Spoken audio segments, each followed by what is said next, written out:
Lumipat ang eksena sa bahay ni Zeke. Namomroblema siya ngayon dahil malapit nang matapos ang semester. Nakatanggap na kasi siya ng imbitasyon sa promotion celebration. Halos kalahating taon na rin ang nakakaraan nang malaman ng kanyang pamilya na umabot na siya sa antas na Blue Knight. Ang promotion celebration ay isang selebrasyon kung saan ang mga Yellow Swordsman ay magiging isang ganap ng knight. Kahit sa pamilya Draker ay sobrang bihira lang ang nakakarating sa antas na Purple Knight at Blue Knight sa edad na 20. Ito ang tinatawag ng kanilang pamilya na debutante. 3 taon na rin ang nakakaraan nang magkita sila ng kanyang ama. Kaya hindi niya alam kung ano ang mangyayari sa selebrasyon at sana naman ay maging maayos ang lahat. Ipinakita ang Central Banquet Hall ng Four Seasons Fortress. Sa loob nito ay makikita si Arthur Draker na abala sa pag-entertain sa mga bisita. Kalaunan ay may lumapit sa kanya kaya napatingin siya. Si Abel pala ito. Binati niya ang patriarko at tinanong kung kamusta na ito. Sinabi nito na ngayon lang siya nakakita ng napakaraming dumating na prominenteng tao sa promotion celebration. Sinabi ni Arthur na baka interesado silang makita ang pinakabatang naging Blue Knight sa kasaysayan ng kanilang pamilya at sa buong kontinente. Pinipigilan naman ni Abel ang kanyang galit dahil siya dati ang may hawak ng title na pinakabatang Blue Knight sa kasaysayan. Humingi ng pasensya si Arthur dahil kahit ngayon lang sila nagkita ay hindi sila makakapag-usap ng matagal. Kailangan pa kasi niyang maghanda sa speech dahil malapit nang dumating si Zeke. Wala namang nagawa si Abel at sinabi na lang na naiintindihan niya. Ngunit makikita sa mata nito ang pagkapuot habang tinitingnan palayo ang kanilang ama. Sa kabilang banda ay makikita naman na magkasama si Duke Dexter at Zeke. Sinabi ni Zeke na ngayon na lang niya nakita ang kanyang master at nagpapasalamat na pinuntahan siya nito. Sinabi ni Dexter na sobrang dami na nga ng kanyang trabaho, ngunit inutusan pa siya ni Arthur na sunduin siya at samahan papunta sa selebrasyon. Ito daw kasi ang gawain ng mga master sa kanilang apprentice sa araw ng kanilang promosyon. Napangiti naman si Zeke dahil overtime lang pala ang dahilan kung bakit hindi maipinta ang mukha ng kanyang master. Tinanong ni Zeke kung sa Spring Garden na ba ang kanilang diretsyo. Kinumpirma ito ni Dexter at ipinaliwanag na sa Four Seasons Fortress ang lugar lang na ito ang maaaring puntahan ng mga outsiders. Ang Four Seasons Fortress ay nahahati sa 4 kagaya ng nakasaad sa pangalan nito.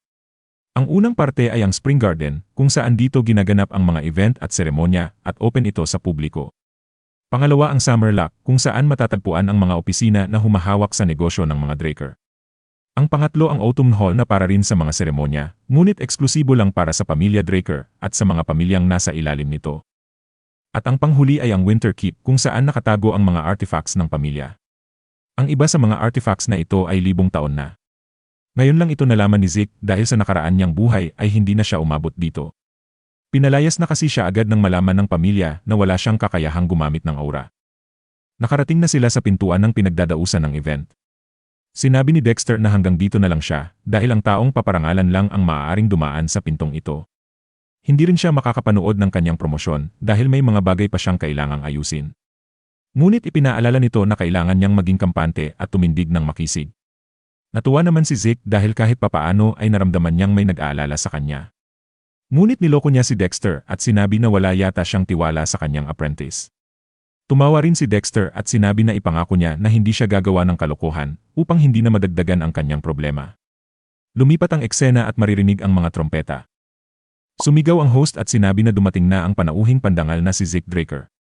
Makikita naman na mukhang naiinis na si Abel. Nakahanay na ang mga knights at kasunod nito ay matatanaw na lumabas na si Zeke. Habang bumababa siya sa hagdan ay maririnig na pinag-uusapan siya ng mga bisita. Sinabi nila na hindi sila makapaniwala na isa siyang Golden Awakener at na-break rin nito ang record ni Abel bilang pinakabatang Blue Knight sa kasaysayan.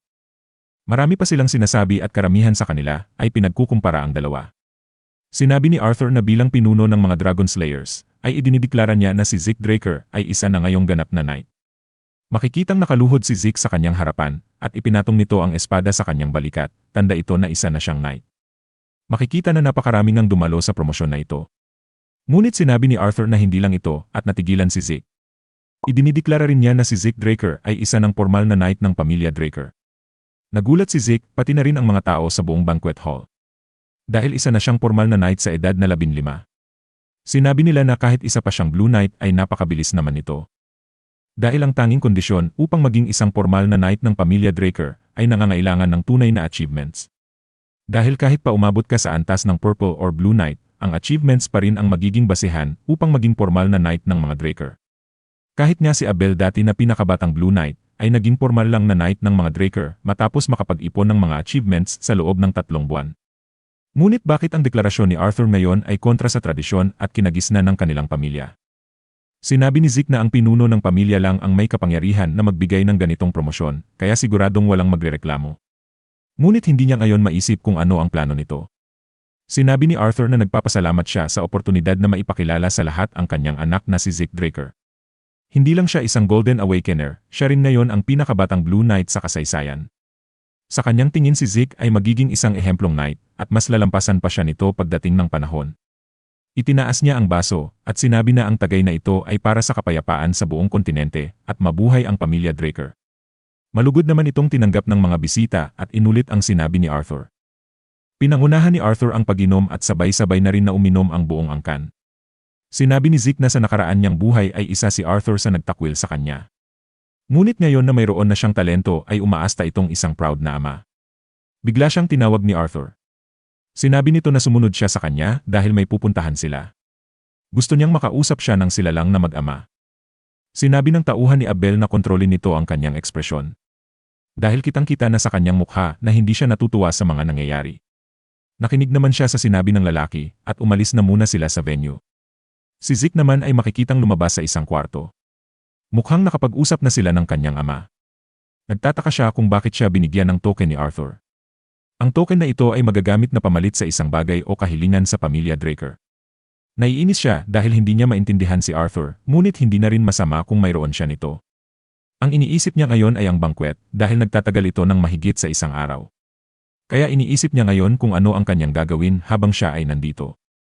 Hindi niya alam kung paano siya makakatagal dito habang kinukontrol ang kanyang ekspresyon at makipagplastikan sa mga alta sa syudad. Maya-maya pa ay may tumawag sa kanya. Sinabi nito na ngayon lang sila nagkita at siya ay si Melissa Alencia, ang panganay na prinsesa ng kaharian ng Alencia. Napaisip si Zeke nang marinig ang kanyang pangalan.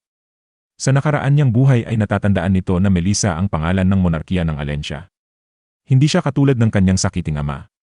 Si Prinsesa Melissa ay mas binibigyang prioridad ang kapakanan ng mga pangkaramiwang tao, kahit pa masagasaan ng kanyang pulisiya ang mga mayayaman. Kaya naman umani siya ng hindi matatawarang suporta sa mga tao. Ngunit dahil dito marami sa mga aristokrat ang hindi natuwa sa kanya. Nang opisyal na siyang maluklok sa trono ay isa-isa ring bumaliktad ang mga ito upang sumipsip at makakuha ng pabor. Hindi nagtagal ay lumaki na ang tensyon ng kanilang kaharian laban sa imperyo. Bigla na lang siyang nawala at hindi na nagpakita sa mga okasyon at pagtitipon. Ayon sa mga espekulasyon ay kagagawan ito ng imperyo. Hindi nagtagal ay nakontrol na rin ng emperador ang malawak na bahagi ng kontinente at ang kaharian ng Alencia ay bumagsak na rin sa kamay nito. Wala nang nakaalam sa totoong nangyari sa kanyang pagkawala. Sa isip ni Zeke ay kahit rin naman sa buhay niya ngayon ay halos wala ring balita sa ginagawa ng prinsesa ng Alencia. Kahit nga ang pagpunta niya rito sa kanyang selebrasyon ay hindi man lang pinag-usapan. May biglang pumasok sa isip ni Zeke. Naalala niya na sinabi ni Cliff na ang gamot na kanyang hiningi ay para sa royalty ng Alencia. Makikita na lumapit na sa kanya si Melissa at nakangiti ito. Sinabi ni Zeke na isang karangalan ang makaharap siya, ang prinsesa ng Alencia. Sinabi nito na marami na siyang narinig tungkol sa kanya, kaya natutuwa ito na dumalo siya sa selebrasyon ng kanyang promosyon. Nagulat naman si Prinsesa Melissa at napatanong kung bakit siya kilala nito. Sinabi ni Zeke na simula nang marinig niya ang kanyang mga kakaibang pulisiya, ay nagka-interes na siyang malaman pa ang mga ito. Kahit pa sinasabi ng karamihan na isa lang itong pakitang tao at walang substansya, ay naniniwala siyang pinag-isipan ito ng mabuti ng prinsesa. Hindi pa rin naaalis sa mukha ng prinsesa ang pagkagulat. Ngunit nang mahimasmasan siya ay napatungo ito. Napagtanto niya na tama nga ang mga narinig niyang balita, na si Zeke Draker ay kakaiba kaysa sa ibang mga knights. Humingi si Zeke ng paumanhin kung may nasabi siyang mali at offensive sa prinsesa. Sinabi ni Prinsesa Melissa na nagulat lang siya dahil hindi niya inaasahan na may makakaunawa sa kanya.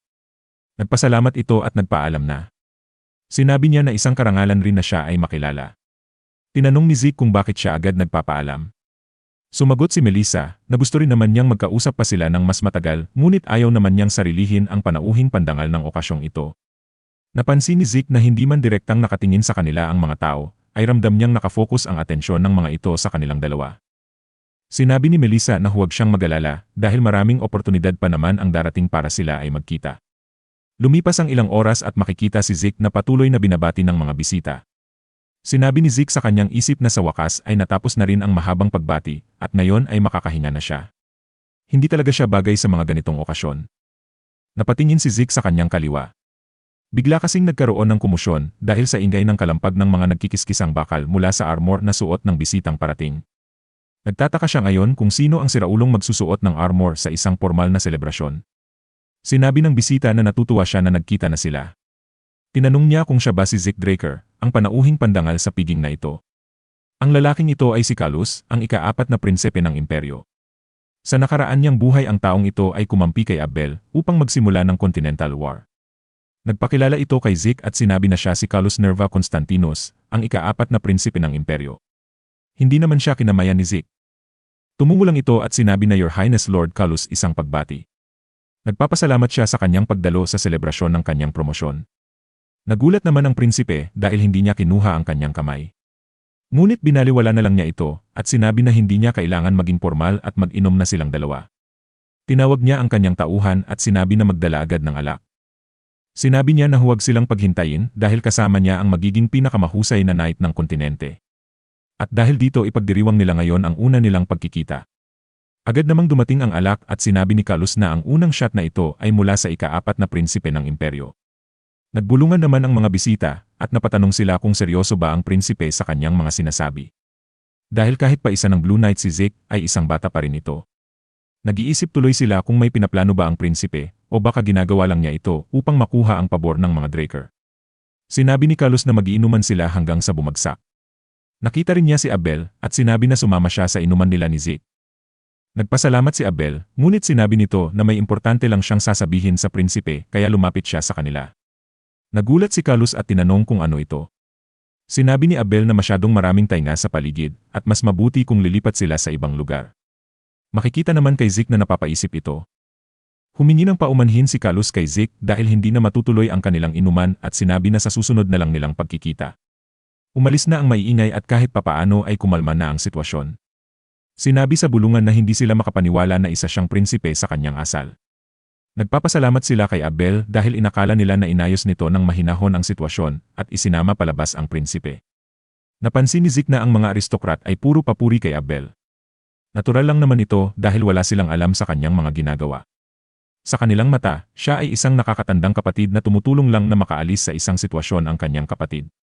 Ngunit palabas lang ang lahat ng ito dahil mula sa intelligence report na nakuha niya sa sindikato ay matagal nang magkakilala si Abel at ang ika-4 na prinsipe ng imperyo. At sa nakita niyang pag-uusap ng dalawa ay nakumpirma niyang totoo nga ang intelligence report ni Kay. Lumipat ang eksena sa isang silid sa Four Seasons Fortress. Natutuwang ibinalita ni Abel na ang inaasahan nilang Continental War ay malapit nang mangyari. Bumalik ang eksena kay Zeke. Hawak niya ngayon ang token na ibinigay sa kanya ni Arthur.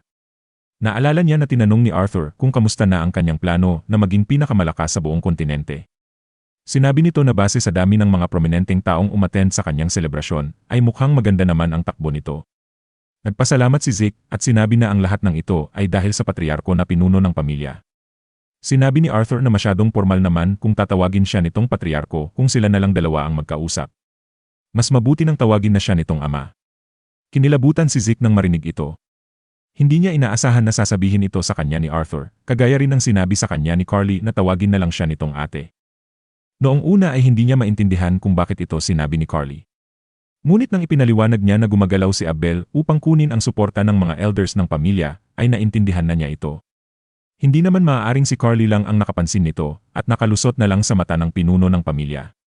Ibig sabihin nito ay alam na ni Arthur ang ginagawa ni Abel at siya ay nagbubulag-bulagan lang. Iniisip niya ngayon kung ang pag-uusap ba nilang ito ay may koneksyon sa pagsuporta niya kay Carly o talagang nagkataon lang. Sa ngayon ay isipin na muna niya na si Arthur ay nasa panig ni Abel habang hindi pa niya nakukumpirma ang totoo. Hindi naman masama kung siya muna ay mag-iingat. Sinabi ni Zeke na naiintindihan niya ang sinabi ng kanyang ama. Natuwa naman si Arthur nang marinig ang salitang ama at sinabi na bibigyan niya ito ng isang regalo. Dito na inilapag ni Arthur ang token sa lamesa. Sinabi niya na ang token na ito ay magagamit niya na pang-exchange sa kahit anong artifact na nakatago sa Winter Keep. Nagulat si Zeke nang marinig ang Winter Keep dahil ito ang treasure vault ng pamilya Draker. Kilala ang lugar na ito sa buong kontinente at pinaniniwalaan na punong-puno ng mga kayamanan at mga artifacts na nagmula pa sa panahon ni Terakan na libong taon na ang nakakaraan. Sinabi ni Arthur na tandaan ni Zeke na marami mang kayamanan sa loob ng Winter Keep, ay marami rin ang basura sa mga ito at mukhang makislap lang tingnan. Pumunta na si Zeke sa Winter Keep. Nagtataka pa rin siya kung bakit ibinigay ito sa kanya ni Arthur. Makikita na nakarating na siya sa kanyang destinasyon. Sinabi ni Zeke na hindi niya sasayangin ang kahit anumang oportunidad sa buhay na ito. Kung gusto niyo pong maging updated sa kasunod na video, ay maaari po kayong mag-subscribe. Maraming salamat po.